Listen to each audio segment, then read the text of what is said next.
1946 সালে 16 আগস্ট ঘটে যাওয়া গ্রেট কলকাতা কিলিং এর স্মরণে রবিবার বিজেপির পক্ষ থেকে একটি অনুষ্ঠানের আয়োজন করা হয়। অনুষ্ঠানে সেই ঐতিহাসিক ও মর্মান্তিক ঘটনাকে স্মরণ করে একটি নাটক মঞ্চস্থ করা হয়। নাটকের মাধ্যমে সেই সময়ের পরিস্থিতি এবং হিংসার ঘটনার প্রবাহ তুলে ধরা হয়। অনুষ্ঠানে রানীগঞ্জের বিধায়ক পার্থ ঘোষ, মণ্ডল সভাপতি ইন্দ্রসেন রায়, বিজেপি নেতা রামানন্দ পাঠক সহ বিজেপির বহু নেতা ও কর্মী উপস্থিত ছিলেন। বক্তারা 1946 সালের 16 আগস্টের ঘটনাকে স্মরণ করে ইতিহাস থেকে শিক্ষা নেওয়া এবং সমাজে শান্তি ও ঐক্য সম্প্রীতি বজায় রাখার আহ্বান জানান। মণ্ডল সভাপতি ইন্দ্রসেন রায় বলেন, 1946 সালের 16 আগস্ট দেশের ইতিহাসে একটি অত্যন্ত বেদনাদায়ক অধ্যায় হিসেবে চিহ্নিত হয়ে রয়েছে।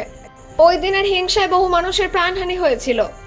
তিনি বলেন, এই ধরনের ঐতিহাসিক ঘটনাকে স্মরণ করার উদ্দেশ্যে সমাজকে বিভক্ত করা নয়, বরং আগামী প্রজন্মকে ইতিহাস থেকে শিক্ষা দেওয়া এবং পারস্পরিক সম্প্রীতির বার্তা পৌঁছে দেওয়া। অনুষ্ঠানে বিজেপি নেতা কর্মীরা ঘটনায় নিহতদের প্রতি শ্রদ্ধা নিবেদন করেন। অন্ডাল থেকে অজিত মেসা, রিপোর্ট নিউজে।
সঞ্জয় পাল মহাশয় এবং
ইন্দ্রসেন রায় উপস্থিত আছেন, এখানকার জিএস ভোলা এবং আরো যারা উপস্থিত আছেন, এখানে আমাদের রামানন্দ পাঠক উপস্থিত আছেন, দুবেদি আছে।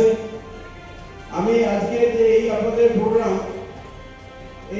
আজকে আপনারা দেখবেন, এখানে ছোট করে নাটক হবে, কিন্তু আমি আপনাদেরকে অনুরোধ করব যে আপনারা বেঙ্গল ভাইবস দেখেছেন তো? বেঙ্গল ভাইবস কারা কারা দেখেছেন হাত তুলুন। মাত্র বেঙ্গল ভাইবস এই কজন? আর বেঙ্গল ভাইবস যারা মা বোনেরা বসে আছেন ডান দিকে, তাদেরকে আমি অনুরোধ করবো, এবং যারা এই বাঁ দিকে যারা বসে আছেন, যারা বেঙ্গল ভাইবস দেখেননি, তাদেরকে অনুরোধ করবো আপনারা বেঙ্গল ভাইবস দেখুন। আমার আগে যারা বক্তব্য রেখেছেন তারা নিশ্চয়ই বলেছেন যে great Calcutta killing scheme. Actually আমরা কলকাতা থেকে অনেকটা দূরে থাকি, প্রায় 200 কিলোমিটার দূর।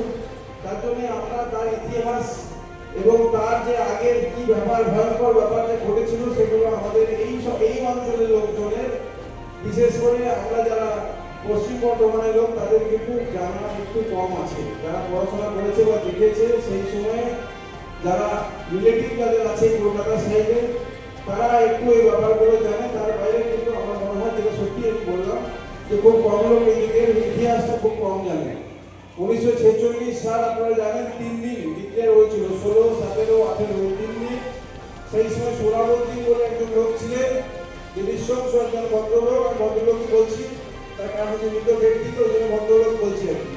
তো সেই সময় উনি মুসলিম লীগকে লিড করতে, সেই সময় ওনার মানে নেতৃত্বে শুরু হয়েছিল হিন্দু নিধন। হিন্দুদেরকে মারা নাকি তাদের জন্য একটা মানে আশীর্বাদের ব্যাপার ছিল, তাদের ধর্মে নাকি বলা আছে যে হিন্দু নিধন তারা করত। এবং সেই সময়ে ইতিহাস বলে 5 থেকে 10,000, কেউ বলে 15,000, এর কোনো হিসাব নাই, এটা 50,000ও হতে পারে। তার কারণ হচ্ছে কলকাতার বুকে বেশিরভাগ মানুষের বাড়িতে যারা হিন্দু ছিল তারা থাকতে পারতো না। এবং সেই সময় আমাদের আপনারা জানেন যে আমরা গোপাল পাঠা নামে যাদেরকে পরিচিত যে ভদ্রলোক ছিলেন সেই সময় তারা ছিলেন। এবং শ্যামাপ্রসাদ মুখার্জি উনি যদি না থাকতেন তাহলে আমরা হয়তো পাকিস্তানে থাকতাম, ইস্ট পাকিস্তানে থাকতাম, বাংলাদেশের সাথে মার্চ হতো। তার কারণ সেই সময় তারা চেয়েছিল যে পাকিস্তান তাদের মুসলিমদের একটা হোমল্যান্ড হোক, যে কলকাতাকে অ্যাড করে এবং পশ্চিমবঙ্গের অনেকটা অংশকে অ্যাড করে হোমল্যান্ড করার চেষ্টা করেছিল।